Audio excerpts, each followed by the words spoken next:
So what's up guys, hope you guys are doing well. So today we will be going to learn about heap. हम लोग heap के बारे में कुछ देखेंगे. So heap, what is heap? Heap is basically a complete, I should write a complete binary tree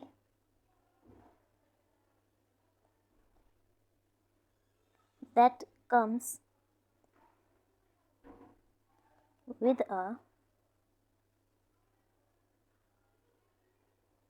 heap order property. I will explain the definition in few seconds. The heap order property can be min heap or max heap.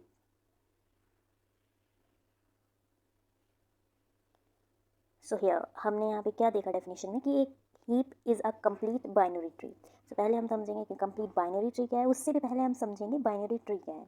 So binary tree एक type का data structure है जिसमें इसकी property क्या होती है, जिसमें एक पेरेंट नोड होती है और उसकी दो चाइल्ड नोड्स होती हैं. अब ये दो कभी कभी दो भी हो सकती हैं, कभी कभी एक ही चाइल्ड नोड उससे बन सकती है, बट मैक्सिमम यहाँ पे 2 चाइल्ड नोड्स ही होती हैं. अब हम देखते हैं कि कंप्लीट बाइनरी ट्री क्या होता है. तो कंप्लीट बाइनरी ट्री की अगर हम डेफिनेशन देखें तो इसमें 2 पॉइंट्स हमें मिलने चाहिए. फर्स्ट इज कि every level is completely filled except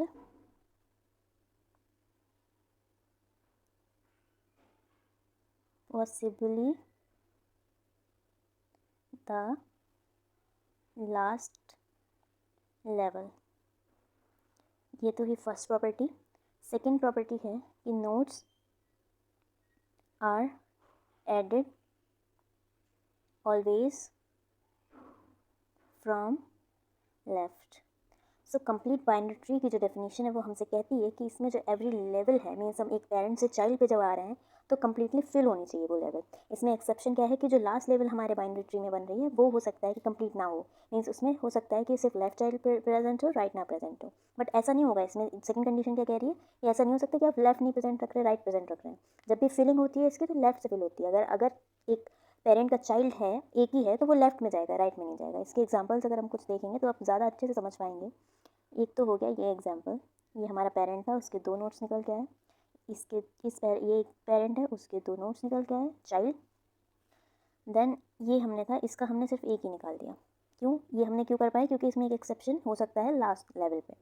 this is first level, second level and third और लास्ट लेवल. एक एग्जाम्पल ये हो गया. दूसरा एग्जाम्पल हो सकता है ये, हमने एक नोड ली, पेरेंट नोड, उसके 2 चाइल्ड बनाए.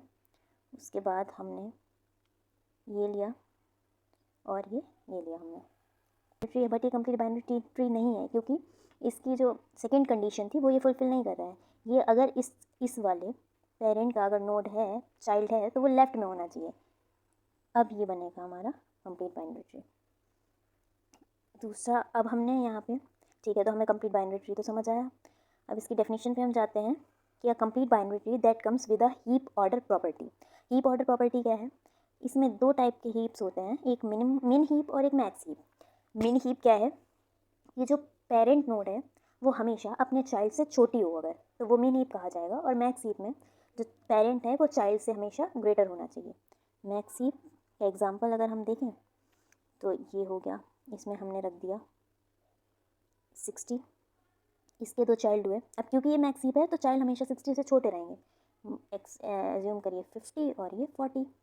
नेक्स्ट, अब हमें ये भी ध्यान रखना है कि ये कंप्लीट बाइनरी ट्री बनना चाहिए. ये हमने निकाला है दैट इज 30 एंड 20. यहाँ से नहीं, हम यहाँ से नहीं निकाल सकते क्योंकि हमें कंप्लीट बाइनरी ट्री रखना है. अगर हमें चाहिए तो हम यहाँ से रखेंगे 10 और इट कैन बी 20 ऑल्सो. मिन हीप का अगर हम एग्जाम्पल देखें, मिन हीप का एग्जाम्पल 10 हमने लिया यहाँ पे. अब इसके जो चाइल्ड्स हैं वो 10 से ग्रेटर होंगे, 20, 30, देन 40 और 45. ये हो गया हमारा min heap, max heap. So these 2 are the heap data structure.